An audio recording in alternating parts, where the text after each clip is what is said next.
ಈಶ್ವರಪ್ಪ ಹಿಂಗ ಒದರಿ ಈಗ ಕುಂತಾನ. ಅದಕ್ಕ ಮಾನ್ಯ ಒಬ್ಬ ಮುದಿಕ್ ಹೇಳ್ತಿದ್ಲ ಹಳ್ಳಿಯಾಗ ನನಗ ಒಂದ್ ಎಮ್ಮಿ ಕರ ಅವ್ರ ಮನೆಯಾಗ ಹಿಂಗ ಒದರ್ತಿತ್ತು. ಇಲ್ಲೇ ನಮ್ ಬಿಜಾಪುರ ಅಖಂಡ ಜಿಲ್ಲೆದ ಒಂದ್ ಐತಿ ಎಮ್ಮಿ, ದೊಡ್ಡ ಎಮ್ಮಿ, ಗೊಡ್ಡೆ ಎಮ್ಮಿ. ಅಖಂಡ ಬಿಜಾಪುರ ಜಿಲ್ಲೆದಾಗ ಒಂದು ಗೊಡ್ಡೆ ಎಮ್ಮಿ ಐತಿ, ಗೊತ್ತಿಲ್ಲ. ಅವನ ಸೂಟು ಬೂಟು ಹಾಕೊಂಡು ಒಂದು ಕೇಸರಿ ಸಾಲ ಹಾಕೊಂಡು ಹೇಳ್ತಾನ. ಎಲ್ಲಾ ಜಾತಿಗೂ ಬೈತಾನ, ಯಾರನ್ನೂ ಬಿಟ್ಟಿಲ್ಲ. ಹಾಲ್ಮತ ಸಮಾಜದವ್ರಿಗೆ ಓಟ್ ಹಾಕ್ಬೇಡ ಅಂತಾನ, ಪಂಚಮಸಾಲರಿಗೆ ಓಟ್ ಹಾಕ್ಬೇಡ ಅಂತಾನ, ಅಲ್ಪಸಂಖ್ಯಾತರಿಗೆ ಓಟ್ ಹಾಕ್ಬೇಡ ಅಂತಾನ. ಅದು ಓದ್ರಾಕತ್ತತಿ ಬಹಳ ದಿವಸ ಆತು. ಎಮ್ಮೀಕರ ಗೊಡ್ಡೆ ಎಮ್ಮೆ ಅದು ಹೆಂಗದು ಇಲ್ಲ, ಏನೂ ಇಲ್ಲ. ಅದಕ್ಕೆ ಮೊದಲ ಚಟ ಬಿದ್ದ್ಬಿಡತ್ತೆ. ಅದಕ್ಕೆ ಮೊನ್ನೆ ಹೇಳಿ ಸೂಕ್ಷ್ಮವಾಗಿ, ನೀನೇನು ಪಂಚಮಸಾಲಿಗೆ ನೀ ಒಬ್ಬನ ಹುಟ್ಟಿಲ್ಲ, ನಿನ್ನಿಂದ ಏನು ಪಂಚಮಸಾಲಿ ಸಮಾಜ ನಿಂತಿಲ್ಲ, ನಿಂದೇನೂ ಇಲ್ಲ.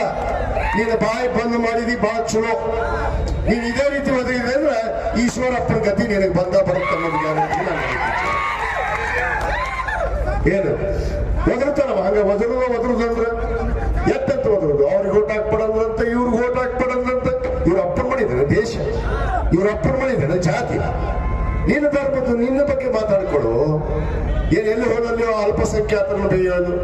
ಇವನ ಗಣಮಗ ಹಿಂದ JDS ಆಗಿದ್ದಾಗ ಟಿಪ್ಪು ಸುಲ್ತಾನ್ ಟೋಪಿನ ಇಟ್ಕೊಳ್ಳೋಣ, ಟಿಪ್ಪು ಸುಲ್ತಾನ್ ಖಡ್ಗಾನ ಹಿಡ್ಕೊಂಡು ಇವ ಯತ್ನಾಳ ಎಲ್ಲ ಮಾಡ್ಯಾರ. ಈಗ ಬೇಡ ಅಂದ್ಕೊಳ್ಳಿ ಎತ್ತಾಗಾರ ಮಾತಾಡೋದು. ಎಲ್ಲಾರು ಇವ್ರೊಬ್ಬರ ಹುಟ್ಬಿಟ್ಟಾರ ಪಂಚಮಸಾಲಿಯಾಗ, ಮತ್ತೆ ಯಾರು ಹುಟ್ಟೇ ಇಲ್ಲ ನಾವು ಬೇರೆದವ್ರು. ಏನ್ ಈ ಜಿಲ್ಲಾದಾಗ ಈ 2 ಜಿಲ್ಲಾ ಗೊತ್ತಿಲ್ಲ ನಮಗೆ ಇವ ಎಲ್ಲಿದ್ದ ಅನ್ನೋದು.